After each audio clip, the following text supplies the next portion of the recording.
Bolshevik क्रांति में जो आपको पढ़ाया गया था कुछ महत्वपूर्ण कारण, ठीक है, जिसमें पहला आपको पढ़ा दिया गया था जार का निरंकुश होना।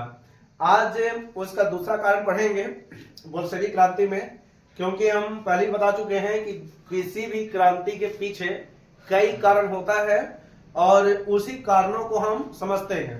तो आज मेरा जो दूसरा पॉइंट रहेगा, उसका दूसरा पॉइंट आपको कृषक एवं मजदूरों की दयनीय स्थिति, मजदूर की दयनीय स्थिति। अब यहां पर यह समझेंगे कि बोल्शेविक क्रांति के पहले जब क्रांति अभी शुरू भी नहीं हुआ था तो रूस के बारे में यह कहा जाता था कि रूस में किसानों की संख्या काफी ज्यादा हुआ करता था। ठीक है, किसान हुआ करता था, लेकिन उस समय किसानों की जो स्थिति जो था वो बद से बदतर था। ठीक है, माना जाता था कि 1861 ईस्वी को रूस में कृषि दास प्रथा का भी अंत हुआ था। ठीक है, कृषि दासता का अंत जो हुआ था ये हुआ था आपको 1861 ईस्वी को। इस व्यक्ति का नाम याद रखेंगे, उसका नाम था आपको जार अलेक्जेंडर द्वितीय। वो था जार निकोलस द्वितीय, ये आपको जार अलेक्जेंडर द्वितीय। ठीक है, ये चीज समझेंगे। देखिए हम यहां पर आपको बढ़िया से इसको डिप्ली कर देते हैं कि आखिरकार कृषि और जो मजदूर की जो उस समय दयनीय स्थिति थी, इस स्थिति में माना जाता है कि रूसी क्रांति से पहले किसानों की जो स्थिति जो था वो बद से बदतर था। राजा किसानों पर किसी प्रकार का ध्यान नहीं देता था। ठीक है, मजदूरों पर भी ध्यान नहीं देता था। जैसे कहने का मतलब यह है कि अगर मान लेते हैं कि कोई व्यक्ति अगर सर्वोच्च सत्ता पर पहुंच गया तो उसे सब पर ध्यान देना बहुत जरूरी है। किसानों की स्थिति कैसी है राजा को पता ही नहीं, उसी प्रकार से मजदूर की कैसी स्थिति है राजा को तनिक भी खबर नहीं था ये सब। तो इसी में माना जाता है कि भले ही आपको कृषि दासता का अंत 1861 ईस्वी को जार अलेक्जेंडर द्वितीय के द्वारा किया गया, लेकिन किसानों की स्थिति में कोई परिवर्तन नहीं हुआ। ठीक है, नियम तो बनते जा रहा था। ठीक है, कई प्रकार के नियम आपको बन रहा था, लेकिन नियम जो था बन रहा था, लेकिन कुछ समय के बाद वो बिगड़ भी जा रहा था। इसलिए कहा जाता है कि कृषि दास का यानी दासता का अंत हुआ 1861 में, लेकिन बाद में किसी प्रकार का सुधार नहीं हुआ और किसानों के पास और मजदूरों के पास केवल एक ही रास्ता था और उस रास्ता का नाम था आपको बोल्शेविक क्रांति।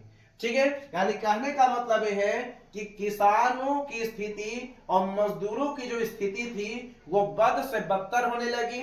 राजा थोड़ा भी ध्यान नहीं देता था इस पर, जिसकी वजह से ये दोनों के पास केवल एक ही रास्ता था और उस रास्ता का नाम था आपको बोल्शेविक क्रांति। यानी ये भी एक बहुत बड़ा कारण बन जाता है जिसने क्रांति को जन्म दिया।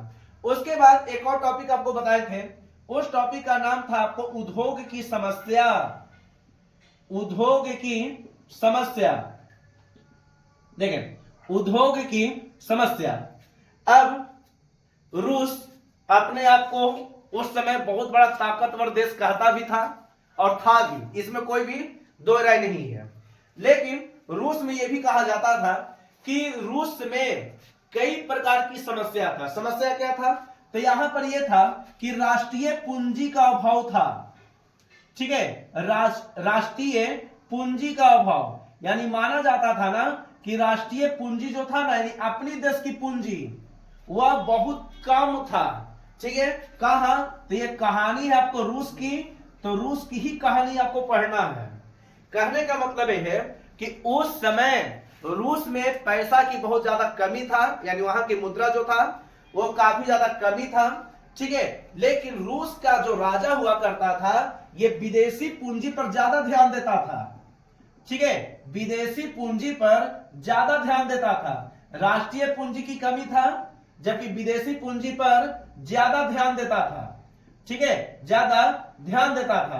तो आप खुद सोचो कि जब अपने देश की पूंजी नहीं है, अपने देश में पैसा नहीं है, लेकिन हम दुनियादारी से पैसा ले रहे हैं, यानी विदेशों से पैसा ले रहे हैं, तो आप खुद सोच सकते हो कि उस देश की स्थिति क्या होगी।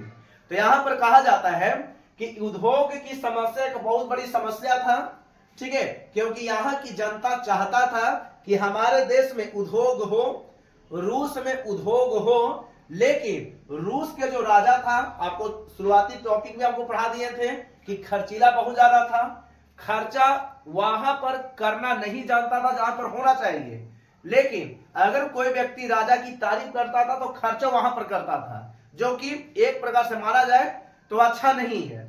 तो उसी प्रकार से ध्यान रखेंगे कि उद्योग की समस्या सबसे बड़ा कारण यह था कि देश में पूंजी नहीं था, ठीक है, देश में रूबल नहीं था, क्योंकि रूस की मुद्रा आपको रूबल है, वहां पूंजी नहीं था, जबकि राजा जो था वो विदेशी पूंजी को अपनाता था, ठीक है, ये विदेशी पूंजी को लाता था।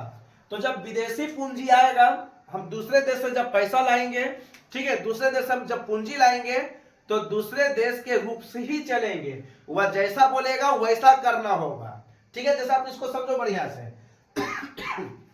मान लेते हैं कि आप किसी प्रकार के खराब स्थिति में हैं, विषम परिस्थिति में हैं, और कोई व्यक्ति अगर आपको हेल्प कर दे 5,000, 10,000, 20,000 के रूप में आपको हेल्प कर दे, ठीक है, और मान लेते हैं कि बाद में अगर वो अपेक्षा आपसे रखे कि आप भी कुछ हेल्प करो, तो ऐसा नहीं कि आप नहीं करोगे, आप ही करोगे।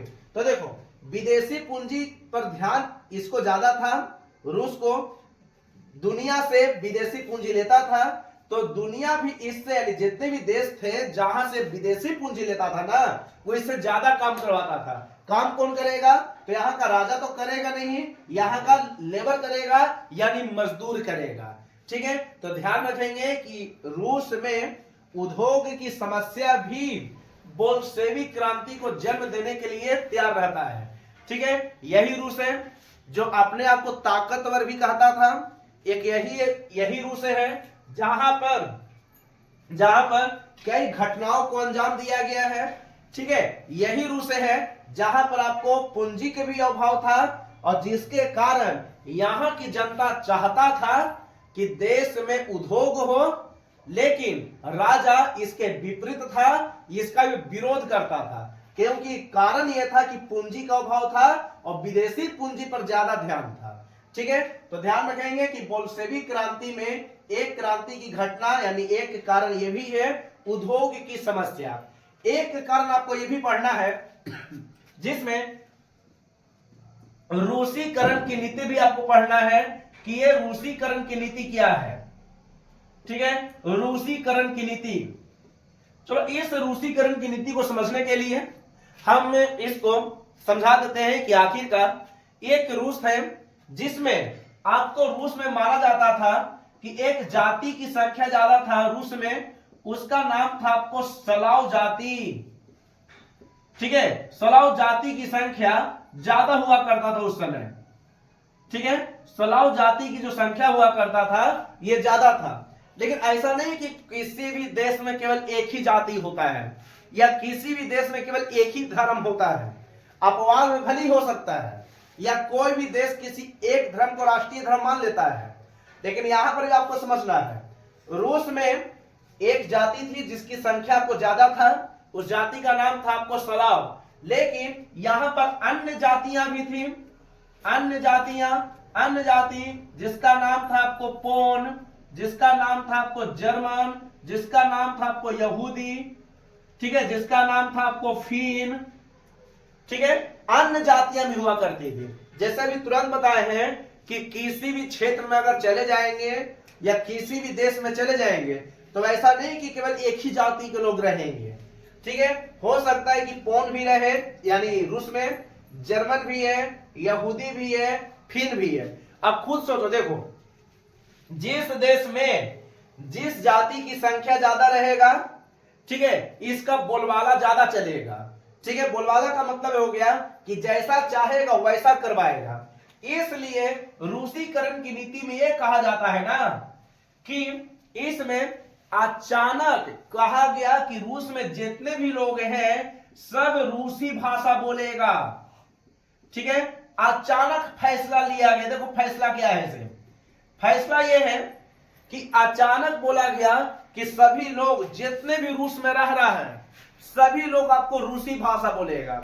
जैसे मान लेते हैं, आप खुद सोचो, जैसे मान लेते हैं कि आप हिंदी बोलने वाले हैं, आप एग्जाम देने गए और एग्जाम में आपको हिंदी ना पूछकर अचानक आपको मराठी पूछ दे, तो संभव कि आप विरोध करोगे?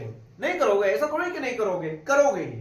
ठीक है, अगर आप हिंदी जान रहे हैं, अचानक आपको इंग्लिश दे दे, आप हिंदी जान रहे हैं, अचानक आपको बांग्ला दे दे, आप हिंदी जान रहे हैं, अचानक आपको उर्दू दे दे, तो विरोध होगा। ठीक है, बहुत ज्यादा विरोध हो जाएगा। तो देखिए यहाँ पर रूस में कई प्रकार की भाषा बोला जाता था, लेकिन रूस की शासक ने, यानी रूस के शासक ने जबरदस्ती फैसला किया कि जितने भी लोग हैं वह सब रूसी भाषा को ही अपनाएगा। जो रूसी भाषा नहीं बोलेगा उसे, जो स्टूडेंट रहेगा उसे अंत में फेल भी कर दिया जाता था। जैसे मान लेते हैं कि 10वां का बोर्ड है उस समय का, ठीक है, तो 10वां फेल कर दिया जाता था, उसको जबरदस्ती बोला जाता था कि रूसी भाषा बोलो, रूसी संस्कृति अपनाओ। ठीक है, यानी रूस की संस्कृति अपनाओ, ये चीज समझेंगे। जैसे हमारे देश में देखा जाए, इसका अपोजिट भी सोचो, हमारे देश में देखा जाए तो हमारे देश में कई प्रकार की भाषा है, लेकिन ऐसा नहीं है कि किसी को जबरदस्ती कहा गया है कि आप हिंदी ही बोलो, आप बांग्ला ही बोलो, आप मराठी ही बोलो, आप उर्दू ही बोलो।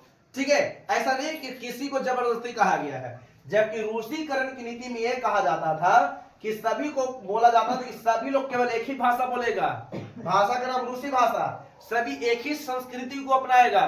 ठीक है, सारा कुछ एक ही रूप से, ठीक है, संस्कृति अपनाएगा जिसका नाम है आपको रूसी संस्कृति।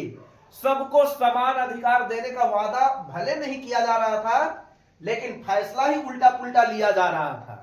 ठीक है, ये सब फैसला उल्टा पुल्टा है, ऐसा नहीं कि सही फैसला है।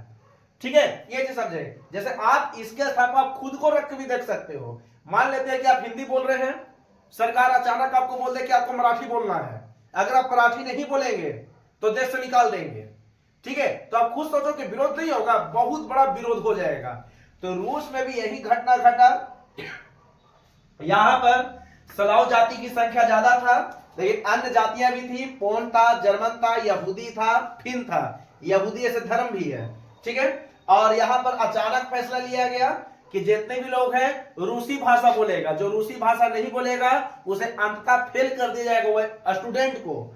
ठीक है, रूसी संस्कृति को अपनाया गया। संस्कृति का मतलब रीति रिवाज जिसको बोल सकते हैं। जैसे प्रत्येक धर्म का अपना अपना रीति रिवाज होता है, प्रत्येक क्षेत्र का अपना अपना रीति रिवाज होता है। अगर आप नीचे वाले यानी बिहार में चले जाओगे, यानी उत्तर बिहार या उत्तर भारत, दक्षिण बिहार या दक्षिण भारत में चले जाओगे, तो सबका संस्कृति, सबका रीति रिवाज अलग रहेगा, पहनावा आपको अलग मिलेगा।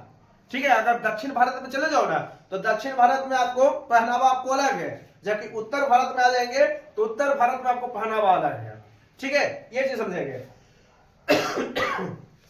तो यहां पर आपको यही जानना है कि रूसीकरण की नीति ने अचानक ये फैसला लिया, और इस फैसला के कारण बहुत लोगों ने इसका विरोध किया।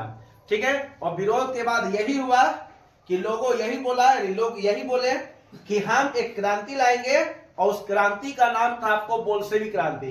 तो ध्यान रखेंगे कि 3 कारण ये भी हो गया, जिसमें आपको किसानों की दयनीय स्थिति, उद्योग की समस्या और रूसीकरण की नीति। अगला टॉपिक जो रहेगा वो आपको क्रीमिया युद्ध से चालू करेंगे।